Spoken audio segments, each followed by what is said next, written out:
Então, boa noite. Sejam todos muito bem-vindos, né? Hoje é o segundo encontro da disciplina de práticas discursivas da língua inglesa, gêneros jornalísticos e publicitários. Então, espera aí, deixa eu já colocar aqui o nosso... Ih, será que eu não peguei o...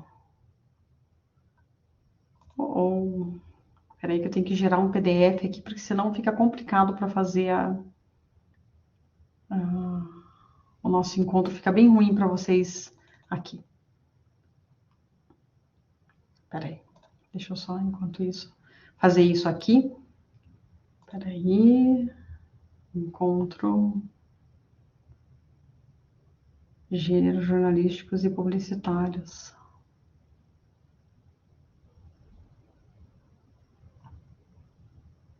Nossa, onde é que será que eu sou ativa 1? Acho que é esse aqui mesmo. Tá tudo certinho. Só deixa eu transformar em PDF. Peço desculpas aqui, né? Salvar como, este PC. Foi isso que eu não fiz antecipadamente aqui. PDF. Então, desconfigura toda a apresentação. PDF. Pronto. Pronto. Deixa eu voltar aqui com vocês. Aqui. Compartilhar arquivos. Pronto. Área de trabalho. Agora sim. Que é o nosso, da semana 4, o checkpoint da TP, né? Que vocês também têm, na verdade, o que é o checkpoint da TP, né? O checkpoint nada mais é do que para que vocês tenham uma certeza se vocês estão no caminho certo, tá? E vocês sabem que as nossas atividades práticas são um pouco, como é que eu posso dizer, sempre com bastante informação, né? Então, não é o PPTX, é o PDF que eu quero. Pronto, compartilhei. São um pouco extensas, né? Então, cuidem, porque nós temos aqui diversas etapas e diversas coisas a serem cumpridas. Nada absurdo, tá? Porque eu coloquei um template bem bacana para vocês na semana 5. Eu disponibilizei um template que vai ajudar muito vocês. E a aula de hoje também vai ajudar muito também, né? Olha, percebam que nós temos aqui um quadro resumo da disciplina, né? Das etapas que precisam ser feitas, né? Da semana 1, da etapa 1, perdão, da etapa 1, da etapa 2, 3 e 4, né? Mas o que é importante aqui, né? A primeira coisa aqui de tudo, né? É exemplificar para vocês a diferença entre tipologia e gênero. Gênero, nós temos infinitos, tá bem? Infinitos, né? Nós podemos trabalhar, por exemplo, se eu tenho uma bula, né, de remédio, é um gênero. Se eu tenho um jogo, eu estou trabalhando com jogo, é um gênero. Se eu estou trabalhando com uma receita de bolo, é um gênero, né? Então, pensem que gênero, nós temos N diversos, né, infinitos gêneros a serem trabalhados em sala de aula ou até mesmo para que eu possa trabalhar com vocês. A tipologia é a característica em que ele está inserido, tá? Então, tipologia, nós só temos 5. Tem uma sexta ali que às vezes alguns autores diferem ali, mas que nada mais é do que ela entra numa subcategoria dessas 5 já existentes, que é a tipologia narrativa, a tipologia descritiva, a tipologia dissertativa, expositiva e injuntiva. Então, aqui, só para que vocês lembrem, né? Como eu falei para vocês, né? Uma fábula, ela tem uma certa característica, né? Ela é uma narração, ela é uma narrativa, né? Eu não posso ter uma fábula descritiva? Pode, né? Então, nós podemos entrar para um determinado gênero, nós podemos entrar em algumas outras tipologias, né? Mas o que é importante é que você saiba definir, né? Que você saiba o que é tipologia, o que é gênero. Os gêneros são infinitos, né? Como eu falei para vocês. Uma receita de bolo, né? Aí que tá. Quando eu entro na característica da receita de bolo, é a tipologia, né? Quer dizer assim, como é que você sabe que é uma receita de bolo? Porque tem o modo de fazer, tem os ingredientes, só um pouquinho.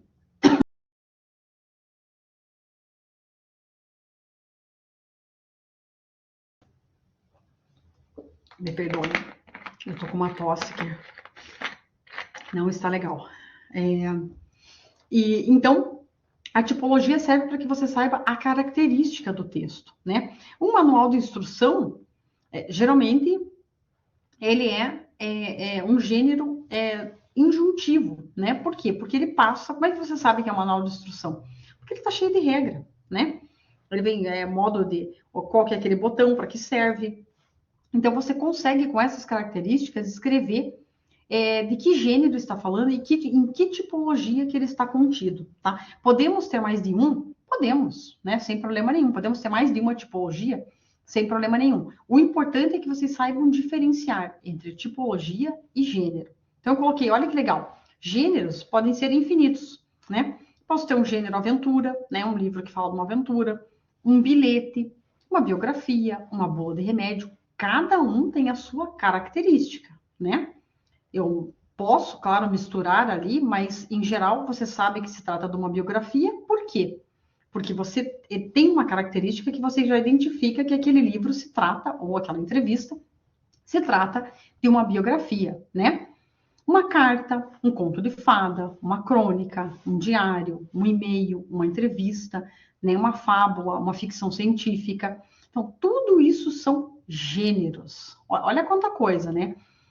Lenda, mistério, mito, poesia, receita, terror. Então, isso é bem importante aqui para que vocês consigam verificar essas questões no trabalho de vocês. Ah, entendi a diferença entre gênero e tipologia. A tipologia é a característica para eu descrever, quer dizer, como é que você sabe, como eu comentei com vocês, que se trata de um informativo, né? Pela característica do texto, né? Como é que vocês sabem que é uma receita? Como é que vocês sabem que é uma poesia? Pela característica que está disposta no texto, né? Então, eu saber a que tipologia ela pertence, né?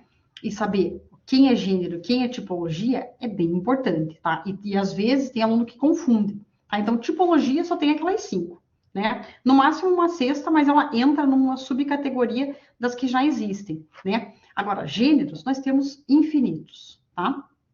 Outra coisa que precisa ficar claro para que a gente consiga fazer uma boa ATP, uma boa atividade prática, é o quê?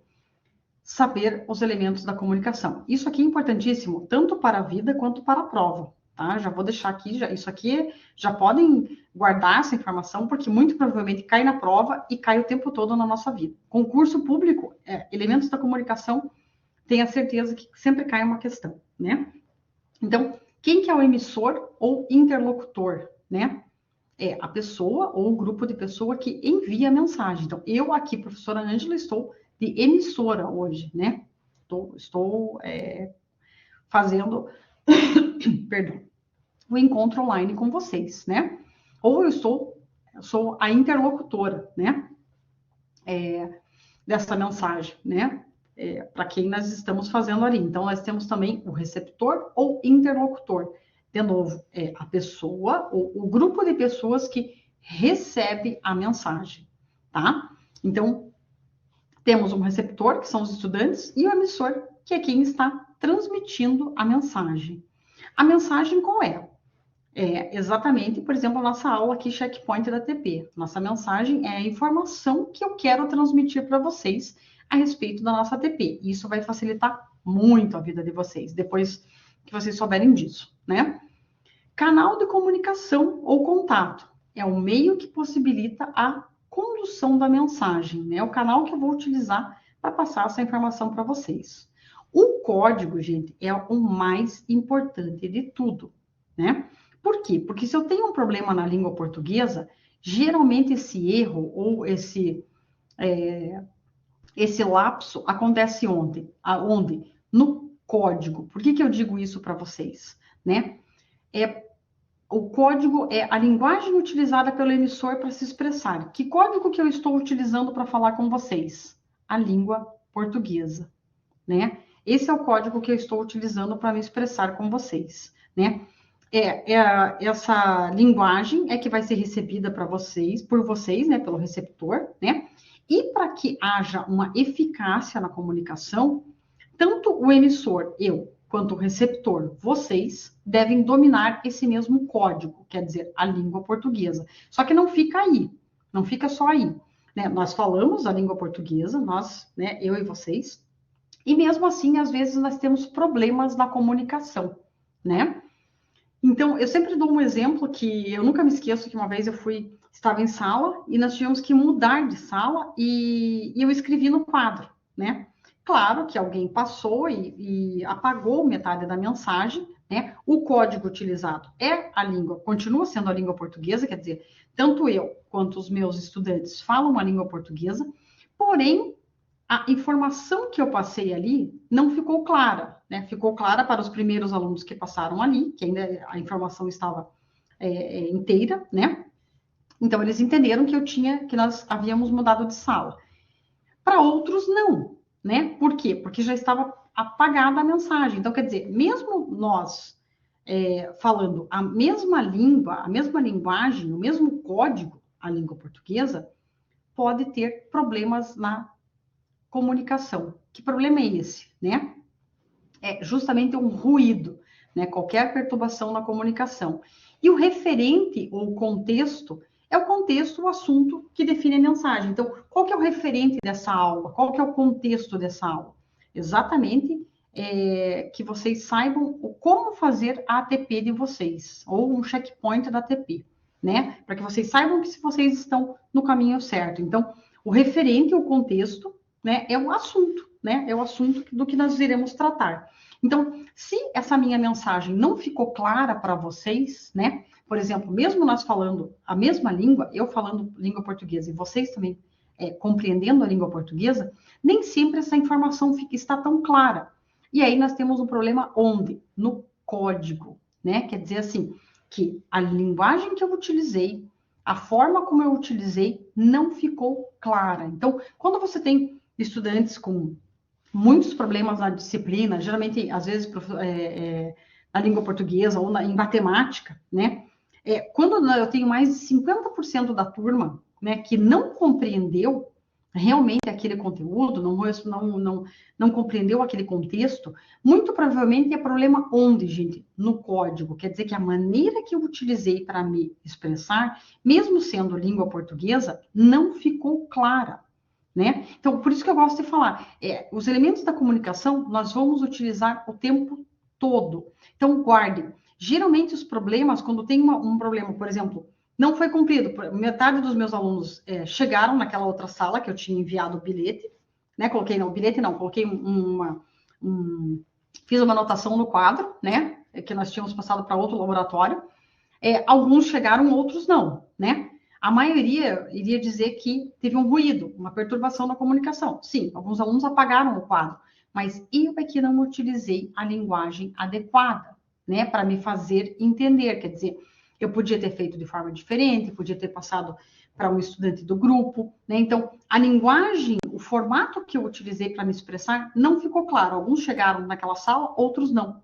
E ao mesmo vai acontecer aqui o tempo todo conosco, enquanto professor, enquanto aluno, ou enquanto uma informação de um vestibular, de um concurso. Então, guardem bem essa informação. Geralmente, os problemas da comunicação acontecem no código. Geralmente, a pessoa atribui a ferramenta, né? Ah, o canal é que não estava bom, o áudio da professora não estava bom, teve um ruído. Atribui as ferramentas, né? Olha, a Kelly colocou, isso acontece bastante, deixa eu puxar a mensagem dela aqui, ela colocou, isso acontece bastante no meu dia a dia e reparo muito isso com relação às diferenças linguísticas, os sotaques, perfeito, é isso mesmo. Mesmo nós falando a mesma língua, que é a língua portuguesa, nem sempre aquilo fica tão claro para o outro, né? Tem essa questão de diferença linguística, tem a diferença da variação, tem alguma coisa assim que, por exemplo, eu nunca me esqueço que eu coloquei, uma vez eu perguntei para um colega se ele tinha gasosa em casa, né? E ele falou, gasosa, né? Ele falou, não tenho gasosa. Para mim, a gasosa aqui para mim era Cine, né? E ele falou que gasosa para ele era combustível de carro. Então, percebam assim, é a mesma língua, gente, né? Nós estamos usando a língua portuguesa, mas com diferenças linguísticas. Então, tem tudo isso, e isso é muito interessante. Então, quando vocês fizerem um concurso público, geralmente o problema da comunicação está no código, tá? Na maneira, né? Olha lá, a Kelly falou para mim aqui, ó. Para mim também, gasosa também é combustível. Olha que incrível, Kelly. E eu tenho um hábito aqui, nós sempre tivemos a Cine, né? A fábrica da Cine, e aí tem a de framboesa, né? Que é a única da Cine, dessa empresa, né? Não é da Antártica, não é da Coca-Cola, não é nada. É da Cine, a empresa. E é gasosa, né? E aí eu lembro que ele falou para mim exatamente isso, né? Então, quer dizer assim, ele falou assim, professora, eu quase fui no posto comprar. Ele falou assim, por que será que a professora pediu combustível para levar para o encontro? Né? Eu falei, e ela é muito gostosa, assim, né? Tem um sabor diferente, assim, né? De fruta, então é muito gostoso. Então, são coisas, assim, que geralmente irão acontecer, e como eu falei para vocês, e nós, enquanto professores, acontece sempre, né? Ah, eu não achei que... Quando vocês leem a TP, vocês imaginam que é de um jeito, né? Quando vocês leem pela segunda ou começam a assistir às aulas, vocês pensam assim, nossa, a linguagem que eu fiz disso, tipo, dessa TP, era totalmente diferente daquilo que realmente é para ser feito, né? Eu tenho estudantes que falam assim, professora, eu estava fazendo uma coisa totalmente diferente, então olha como a informação divagou, né? Quer dizer assim, totalmente diferente. E o código utilizado é a língua portuguesa, né? Todo mundo aqui domina o idioma, mas não é essa a questão, né? É justamente, quer dizer, a informação não ficou clara porque a gente esqueceu de todos esses itens, né? Que dentro desses elementos da comunicação tem essa questão aqui das diferenças linguísticas, né? Então, isso é muito bacana, gente. Então, guardem isso aqui, como eu falei, para a prova e para a vida, para a nossa vida, tá? Tem problema na informação, né? Diz assim, professora, você falou lá, né, no concurso, alguma coisa na prova, onde está o problema? No código, quer dizer, quando o código não está claro, né, a informação não está clara, muito provavelmente nós teremos problemas na comunicação, tá? E geralmente as pessoas atribuem, como eu falei para vocês, as ferramentas. Ah, não, o microfone que não estava legal. Sim, isso pode acontecer. Caso o meu microfone esteja aqui vetado aqui para vocês, vocês não irão me ouvir. Mas não é isso que.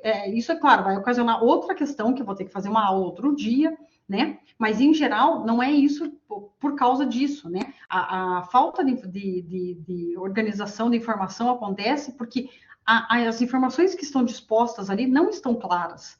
E aí o aluno começa a fazer um monte de coisa sem saber se é aquilo, né?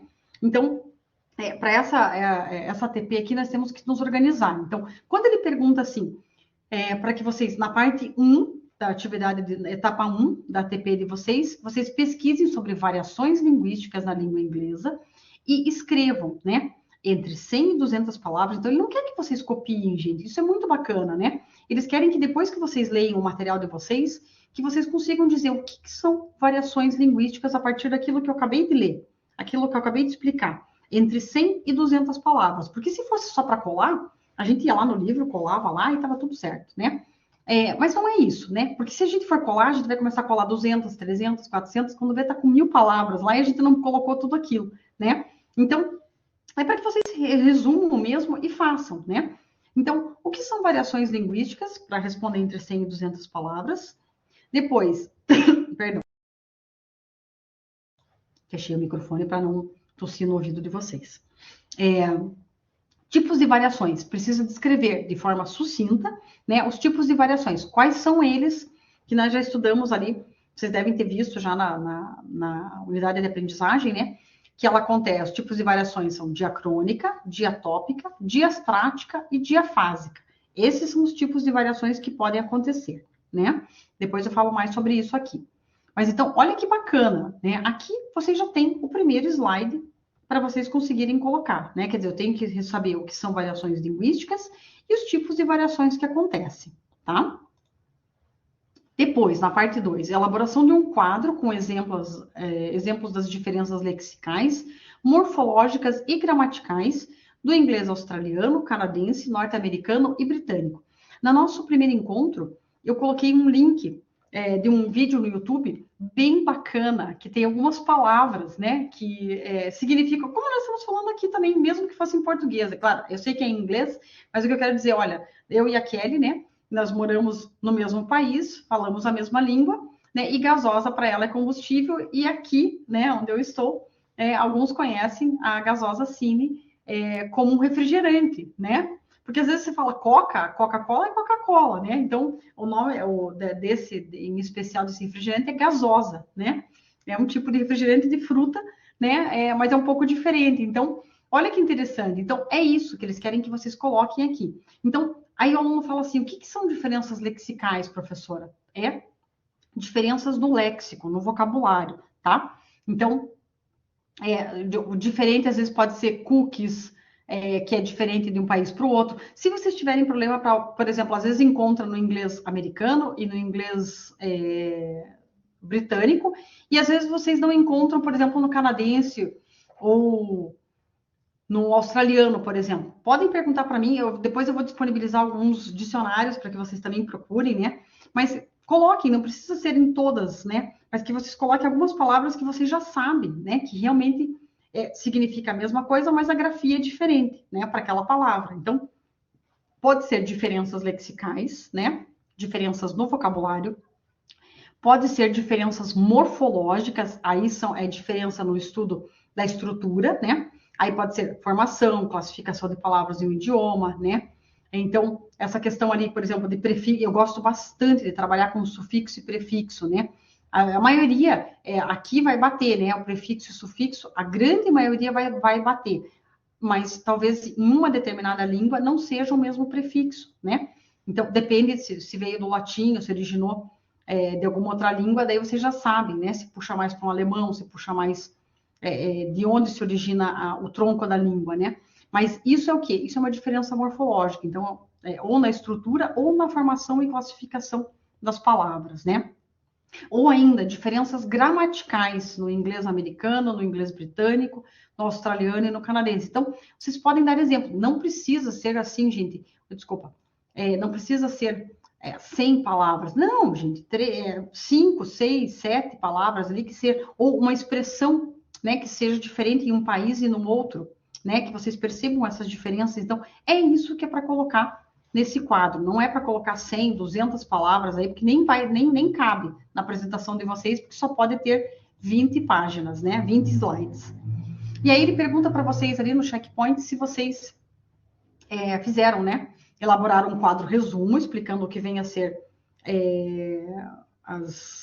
os tipos de variações linguísticas e o que é a variação linguística, né? Se vocês conseguiram explicar isso entre 100 e 200 palavras, né? Daí vocês vão colocar sim ou não, né? Claro, não precisa necessariamente que vocês façam, mas isso é uma forma de saber se vocês estão no caminho ou não.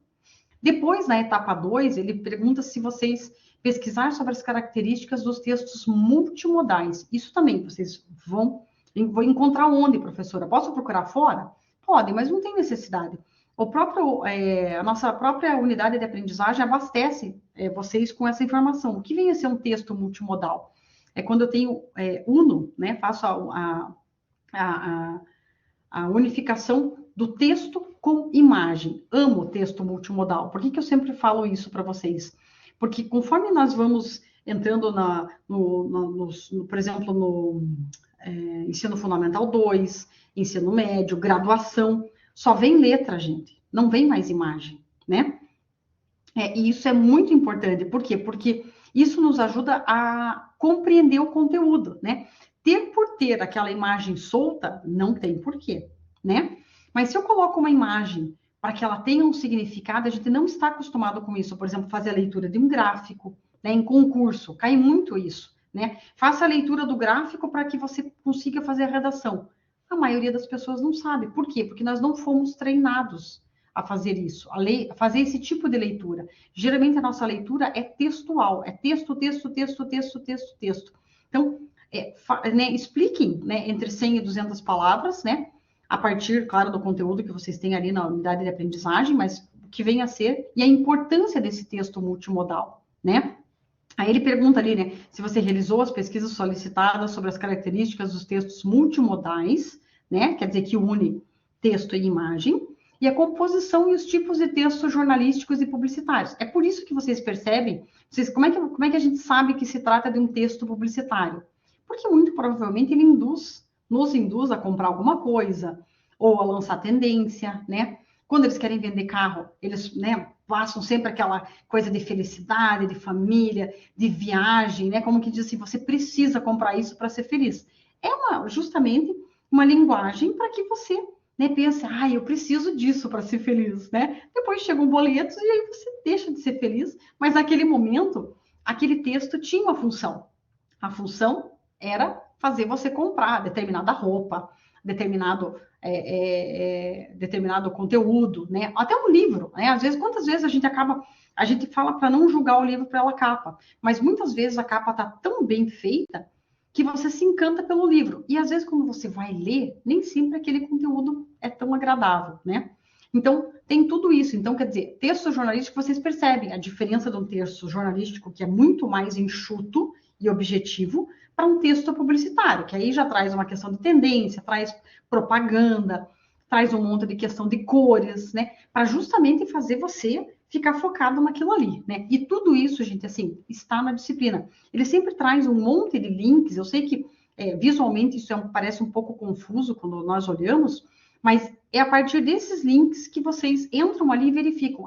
Olha, entrei aqui, já verifiquei que se trata de um texto publicitário, ou se trata de um texto jornalístico, né? É muito interessante essa característica visual, né? Você bate o olho e já sabe se trata, por isso que eu comentei dos gêneros. Vocês conseguem saber se trata de um jornal, se trata de uma bula de remédio, né? Pelo tipo do vocabulário que está ali, né? Se trata de uma receita, e assim por diante, né?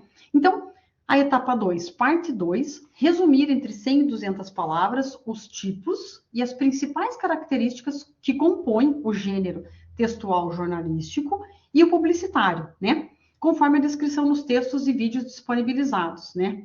Então, qual é a principal característica dos textos publicitários e do texto jornalístico? Então, vocês vão colocar isso e vão colocar entre 100 e 200 palavras. Por que 100 e 200 palavras, professora?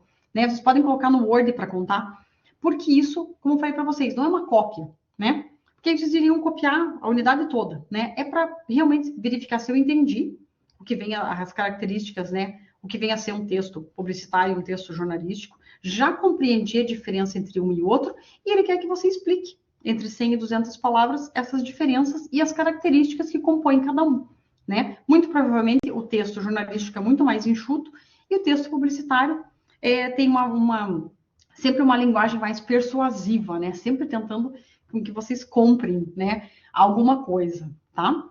Vai sempre usando a persuasão, né? Quer dizer, eu quero que a pessoa compre esse meu conteúdo, né? Seja ele qual for. Na etapa 2, depois ele pede que vocês tenham várias fotos, né? Para que vocês verifiquem isso. E olha como essa questão visual é importante, gente.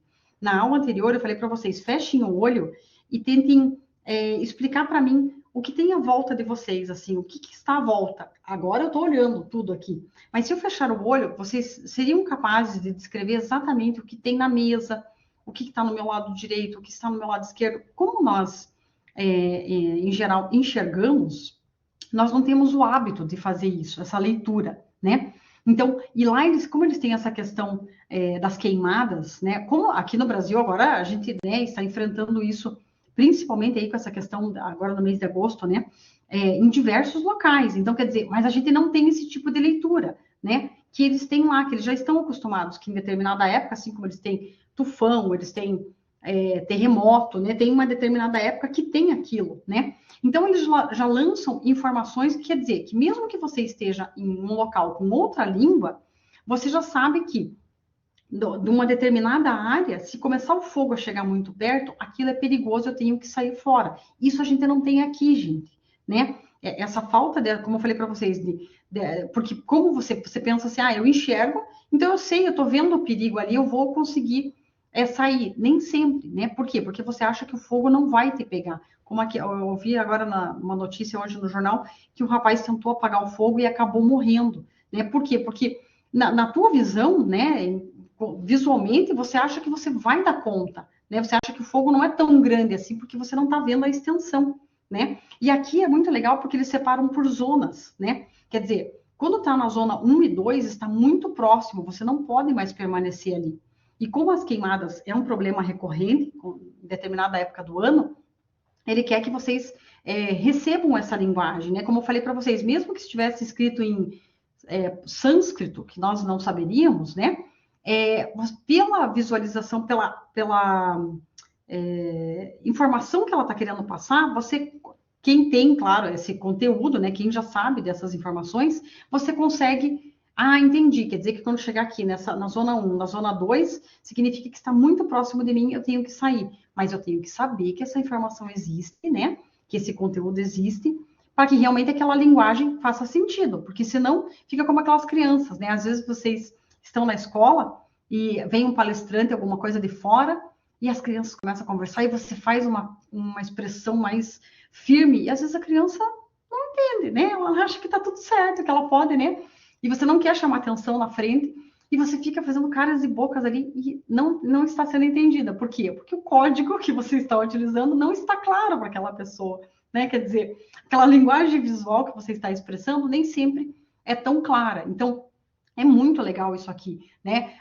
Comecem a perceber isso, assim, os antigos sabem, né? Por exemplo, se os passarinhos começam a fazer revoada para um lado, eles sabem de onde está vindo o vento, coisa que às vezes, se não for passado para você essa informação, você não repassa isso, e isso não está em livro, né? É um conhecimento que passa de geração em geração, então é muito bacana. Então ele diz ali, na parte 3, a análise de aspectos linguísticos, eu já vou explicar isso, análise dos aspectos linguísticos e multimodais dos textos publicitários, em especial de anúncios de alerta sobre as wildfires, que são essas queimadas, cujas fotos foram publicadas no Instagram. Então, tem uma série de fotos para que vocês façam essa análise, né?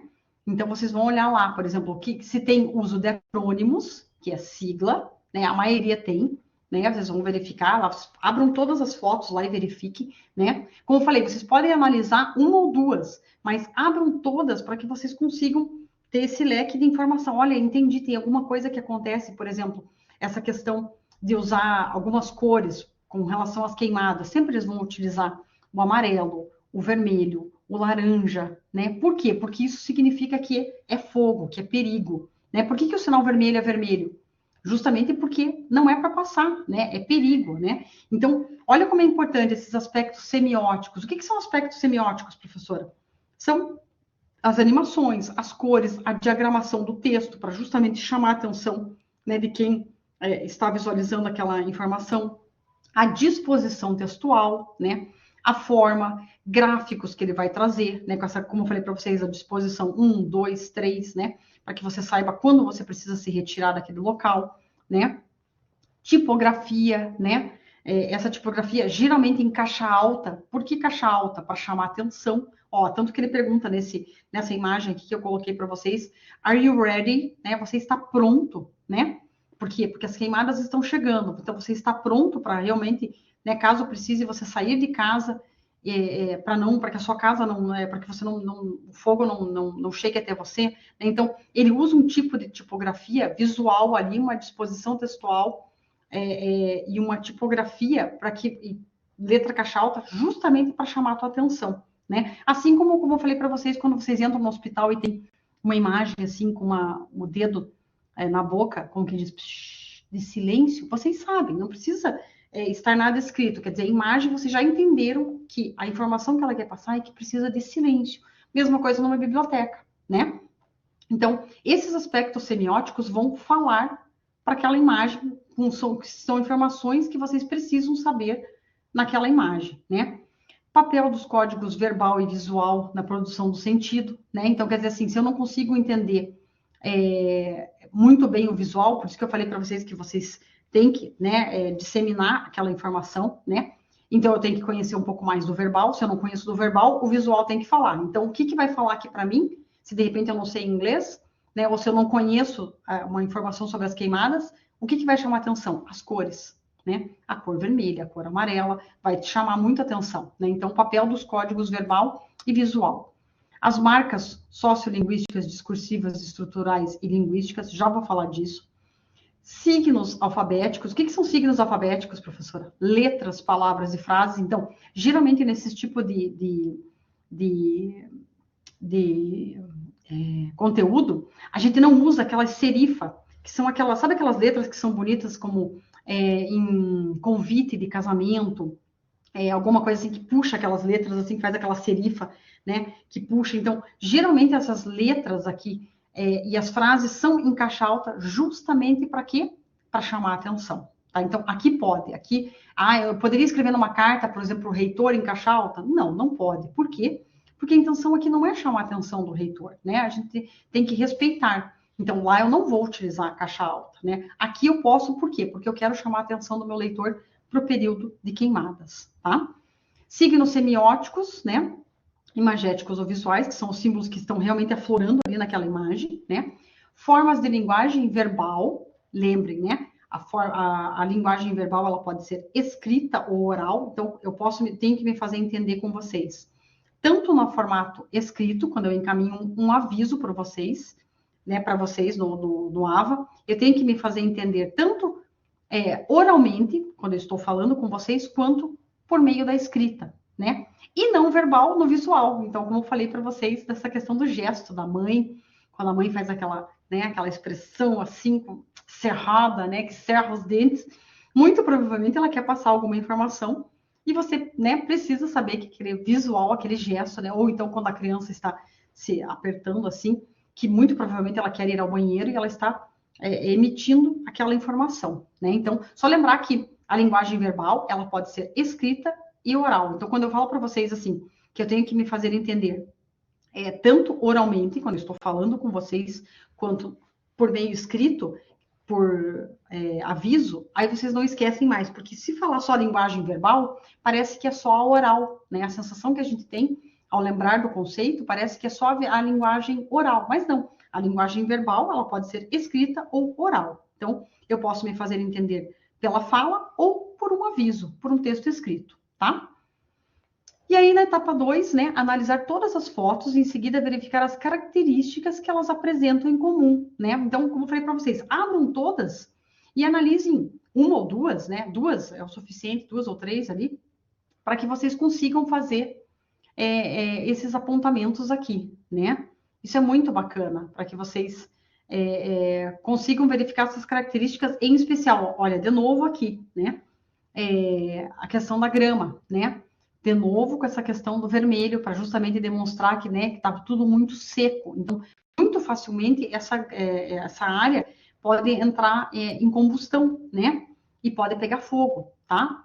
Então, é isso que ele quer que vocês verifiquem. Então, coloquem todas as imagens uma ao lado da outra e depois vocês analisam, né? O que em comum vocês acharam? Tem a questão da cor, tem a questão do formato da letra, né? Como eu falei, muito provavelmente a maioria está escrito em caixa alta, né? Olha aqui também, né? Tem uma observação ali em caixa alta. Para quê? Para chamar a atenção do leitor. Então, aqui, nesse tipo de gênero, pode, tá? Porque a intenção é essa mesmo, né? Depois, na etapa 3, na semana 5, analisar os 3 gêneros midiáticos, né? Então, como é que é a linguagem dos gêneros no website? Vocês sabem que tem uma linguagem, né? Por website, ele tem uma linguagem específica para aquele tipo de conteúdo, né? Nos blogs, que é uma linguagem muito provavelmente mais informal, e nos jornais online, que muito provavelmente também é uma linguagem muito mais polida e objetiva, né? Por quê? Porque eu quero passar a informação real e imediata para vocês, né? Então, vocês vão olhar nesses 3 gêneros, né? A linguagem utilizada, como que é no website, né? Nos sites de conteúdo, como que é a linguagem nos blogs e como que é a linguagem dos jornais online, né?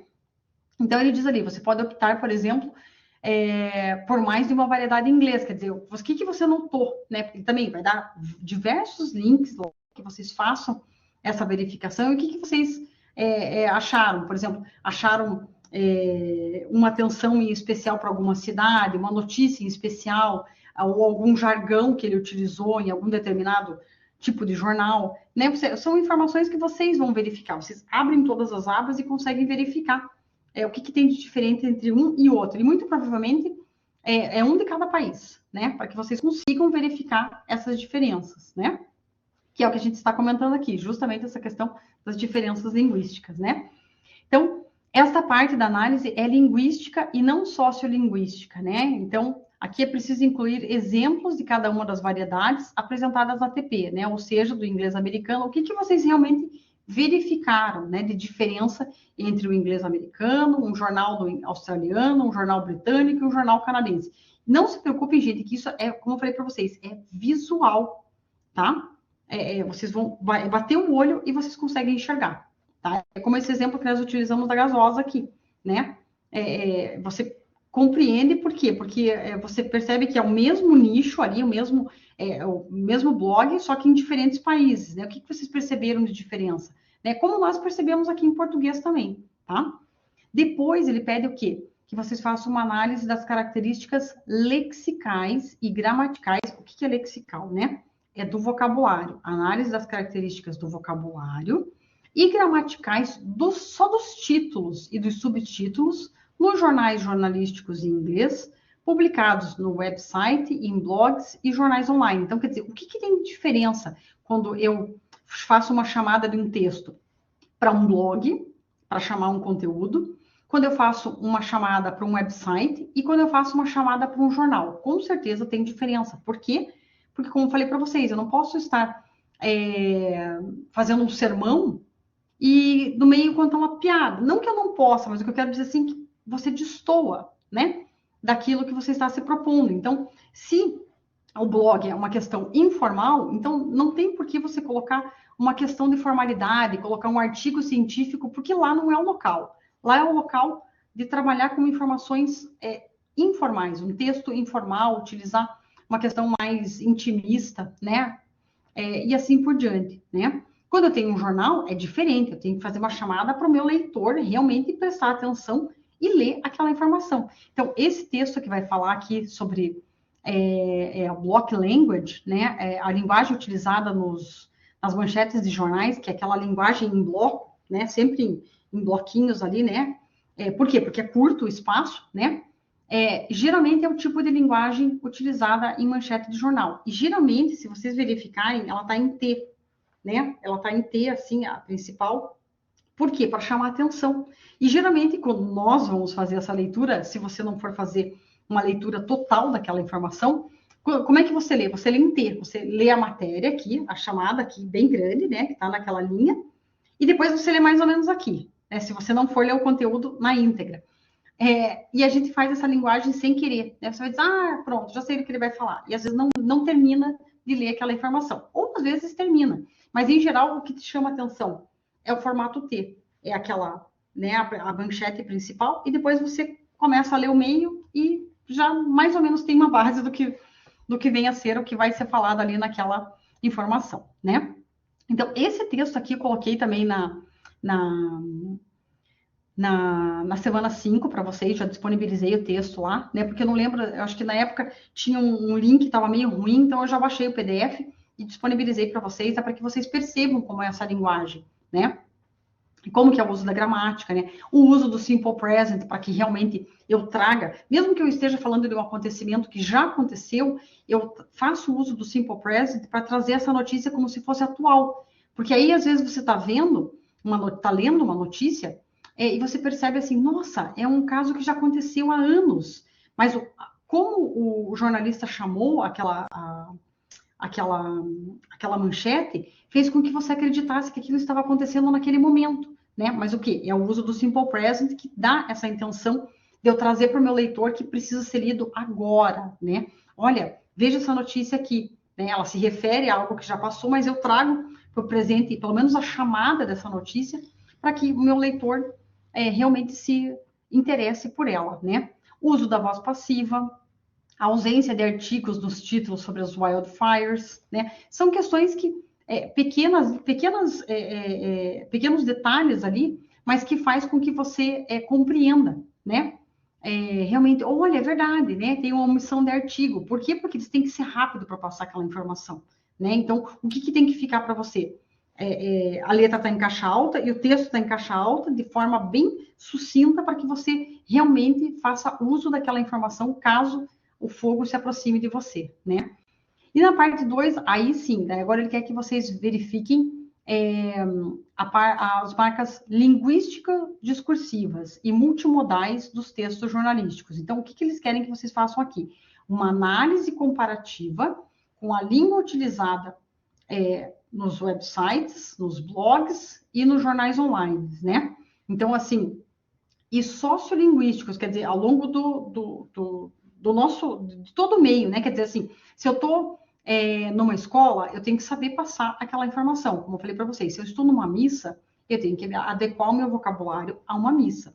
Se eu estou num artigo, fazendo um artigo, eu tenho que adequar o meu texto para um artigo, né? Então, é isso que eles querem que vocês verifiquem aqui, né? Referente principalmente a essa questão das queimadas. Então, o que vocês vão notar aqui nessas marcas linguístico-discursivas? A presença de aspectos multimodais, né? Eles usam o tempo todo para que vocês saibam identificar o tempo da queimada, né? Termos divergentes para retratar a questão das wildfires, né? Então, quer dizer, ele vai trazer de diversas maneiras para que você entenda que o quão perigoso é a questão das queimadas para você. O título em negrito, né? Para justamente dar uma intenção assim como é que diz, de emergência, né? Quer dizer assim, para se ficar muito próximo de você, corra. Então, é isso que vai marcar aqui essas informações. E qual que é a diferença, né? Então, como eu falei para você, o que você percebeu dentro do website, né? Dentro do blog, que tem essa característica de ser uma linguagem mais informal, e dentro do jornal online. Então, como é que eu vou tratar essa questão das queimadas dentro do website, dentro de um blog e dentro de um jornal online, né? Então, vocês vão perceber essas diferenças e vão colocar essas marcas linguísticos discursivas e multimodais, né? Quer dizer, o que chamou a atenção? Como eu falei para vocês, eu tenho que me adequar, né? Se for um artigo, eu tenho que adequar a minha informação para um artigo. Se for uma tese, eu vou adequar para uma tese. Se for para uma receita de bolo, eu vou adequar para uma receita de bolo, tá bem? É isso que ele quer que vocês verifiquem a diferença nesses três âmbitos ali, né? No website, no jornal, né? E no blog. Depois, feito tudo isso, gente, né? Vocês têm, eu disponibilizei, vocês vão fazer uns 20 slides, não é muito, tá? Por isso que eu falei que vocês têm que ser sucinto na hora de colocar o conceito de vocês. É bem visual mesmo essas características, não é para vocês ficarem enchendo com 4, 5, 6, 10 slides, não é para isso, né? A intenção aqui é totalmente visual a informação, né? Essa linguagem mesmo. E eu disponibilizei para vocês um tome nota, né, na semana 5, com um template, tá? Esse template aqui eu já adaptei ele todinho. Ah, eu não acredito que eu não coloquei aqui a informação, mas espera aí que eu vou buscar lá. Deixa eu compartilhar com vocês. Tá aqui, ó, compartilhar arquivos. Peraí. Eu sempre me perco aqui. Adicionar arquivos. Eu tenho ele aqui, ó. Área de trabalho, correção. Aqui, template modelo. Deixa eu só carregar para vocês, só para depois eu já volto aqui. Eu já volto com vocês para que vocês vejam. Mas eu já coloquei aqui. Não precisa utilizar esse template, tá? Não é obrigatório. Fiquem à vontade aí para colocar o template de vocês. Mas eu acho que ajuda muito para que vocês saibam, porque ele tem uma ordenação, né? Olha, eu preciso que no primeiro slide tenha o título do seminário, as variações linguísticas de países anglófonos em diferentes contextos de interação, e o nome de vocês. Então, isso já está lá, é só vocês completarem com o nome de vocês. No segundo slide, vocês irão colocar um sumário. No terceiro slide, a fundamentação teórica, que eu já vou mostrar aqui. Depois, no quinto, sexto, sétimo, lá no 15, feito isso, vocês vão colocar um resumo. No slide 16, vocês apresentarão a conclusão. E no último slide, as referências consultadas, tá?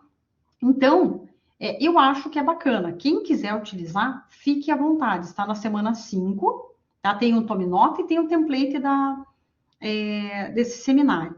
Fiquem à vontade para utilizar. Não é obrigatório, mas eu acho que se vocês partirem dali, vocês já conseguem uma boa base do que precisa ser feito, porque ali eu já pontuo para vocês o que vocês precisam colocar.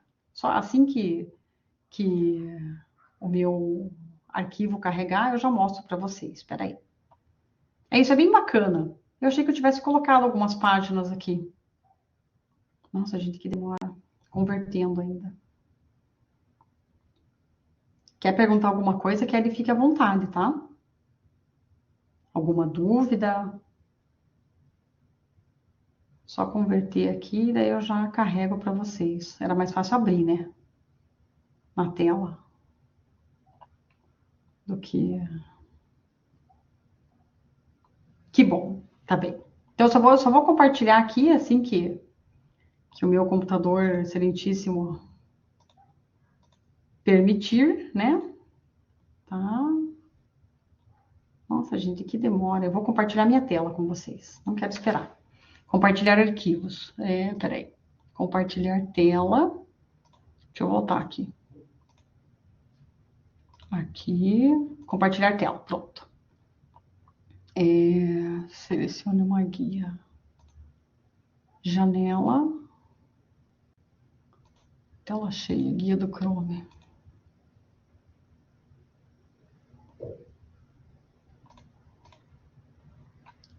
Não. Pronto. Finalmente. Aqui, compartilhar agora. Tá. Olha, então aqui, ó, só para que vocês verifiquem, olha, já tem, já tá o título, né? Depois vocês só inserem o nome de vocês e tiram esse vermelho, né? Insiram o seu nome. Depois, ó, o sumário já tá no slide 2, então no segundo slide vocês vão fazer uma espécie de sumário, né? De forma bem simples, né? Um resumo com os itens do que como ficou dividido o trabalho de vocês. A fundamentação teórica, então nesse terceiro slide, conceituar a variação linguística, os tipos de variações linguísticas lá da etapa 1, né? Depois vem aquele quadro para que vocês façam, né? O quadro com as diferenças linguísticas, lexicais, morfológicas ou gramaticais do inglês americano, australiano, britânico e canadense, né? Podem utilizar aquelas tabelinhas lá, esse vídeo aqui, principalmente aqui, ó, pode utilizar sem problema nenhum como exemplo, né? Na fundamentação teórica, para que vocês tenham acesso aqui, né? Um vídeo mostrando essas diferenças, né? Podem encontrar outros, tem muitos outros na internet, gente, é muito bacana. E são coisas simples, mas que nos ajudam a verificar essa diferença de sotaque, como nós acabamos de comentar aqui com a questão da gasosa, né? Depois a explicação dos textos multimodais, o que vem a ser um texto multimodal, né? Entre 100 e 200 palavras, né? Para que vocês referenciem isso aqui, né? Expliquem o que vem a ser um texto multimodal, né? Depois, as características composicionais jornalísticas dos textos jornalísticos e publicitários. Então, lá tem um texto, você pode, por favor, né, gente, substitua essas fotos que estão aí, né? Mas vocês vão explicar o que vocês perceberam de diferença entre um texto jornalístico e um texto publicitário, né? Depois, qual que é a diferença? Aqui vocês vão podem pegar uma outra imagem, né? Fiquem bem à vontade aí para explicar essa diferença dos textos publicitários. Pode ser de roupa, pode ser de comida, né? Para que essa linguagem fique realmente, vocês mostrem a diferença entre uma linguagem e outra, né? Então, vocês vão explicar de novo entre 100 e 200 palavras as características dos textos jornalísticos e dos textos publicitários, né?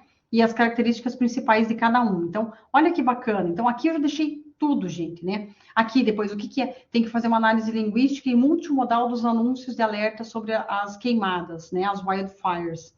Então, o que eu vou olhar aqui, professora? Então, já coloquei o que vocês vão olhar, né? A maior parte dos anúncios analisados é de qual país? Opa, vou olhar lá, né? Há diferenças de lexicais, quer dizer, no vocabulário ou morfológica, na grafia das palavras, e gramaticais entre inglês americano, australiano, britânico e canadense. Tem uso de acrônimo? A linguagem utilizada é formal ou informal? Né? O que vocês perceberam, né, nesses anúncios? Né? A forma de linguagem verbal, escrita ou oral, e não verbal e visual, né? Ela é utilizada aqui. Então, é isso que vocês vão verificar. Né? Depois, vocês vão colocar os anúncios que vocês analisaram, né? Para ilustrar melhor exatamente. Podem colocar uma imagem, colocar algumas dessas observações, aí fiquem à vontade, porque a apresentação é de vocês, né? Olha que interessante, ó, muito vermelho, né? Então, isso ajuda bastante, né? Quando vocês colocam a imagem, né? Ajuda para que realmente aquela informação, né? Se propague. Quer dizer, o que eu quero diferenciar aqui? O que eu quero que o meu leitor compreenda, né? Então, aqui eu coloquei, né? Insira as imagens dos anúncios de alerta sobre as queimadas cujas fotos foram publicadas no Instagram para melhor ilustrar a análise de vocês, né? Então, ó, fiquem bem à vontade para ilustrar da maneira que você... O que mais te chamou a atenção? Depois, a análise das características lexicais e gramaticais dos títulos e subtítulos dos textos jornalísticos e publicitários, também o que eu vou olhar, né? Ó, todas as manchetes são sensacionalistas? Vocês vão verificar se sim ou se não. Né? Qual que é a intenção das manchetes, né? Vão verificar lá. Elas utilizam linguagem visual? Opa, algumas sim, outras não, né? A norma gramatical é utilizada? Depende, né? Se for um blog, nem tanto, se for um jornal online, com certeza, né? Então, depende de qual ambiente você está, né? Qual a característica mais aparente nas manchetes? Ó, então, aqui também, se vocês quiserem fazer essa análise e colocar uma imagem junto, fiquem à vontade, né? Quer dizer, tem algumas coisas ali que chamam realmente a atenção de vocês e que vocês, é isso que vocês farão na análise para colocar, né? Depois, as marcas linguísticas discursivas. Prof, o que é isso, né? O que eu vou olhar? Verificar as diferenças de vocabulário, ou diferenças gramaticais, né? Se há uso de acrônimo, né? Qual a forma de linguagem mais utilizada, né? Qual que é o papel do código verbal e visual na produção do sentido desse conteúdo, né? Em relação aos signos alfabéticos, letras, palavras e frases, há um padrão? Então, é isso que vocês vão verificar para fazer. Então, pensem, gente, isso aqui ajuda muito vocês. Eu demorei para fazer isso aí, hein? Conclusão, finalmente apresente sua conclusão, fazendo uma síntese e fechamento das ideias desenvolvidas durante a parte teórica e prática do seu trabalho de forma reflexiva e crítica, né? E, por último, as referências, tá bem? Então, é isso, meus amores, né? Falarei mais sobre isso, perguntem, questionem, mas eu acho que dessa forma fica mais simples, né? E muito mais acessível para que vocês, assim, quando você lê marca linguístico-discursiva, né? Nossa, o que é isso? Pronto, eu já coloquei ali o que vocês vão verificar, o que vem a ser uma marca linguístico-discursiva. Acho que fica muito mais simples assim, para que vocês façam uma TP tranquila. E realmente, gente, essa disciplina vale ouro, né? Para nós, enquanto professores aí, e no nosso âmbito profissional, tá bem? Querem perguntar alguma coisa? Eu já me estendi, né?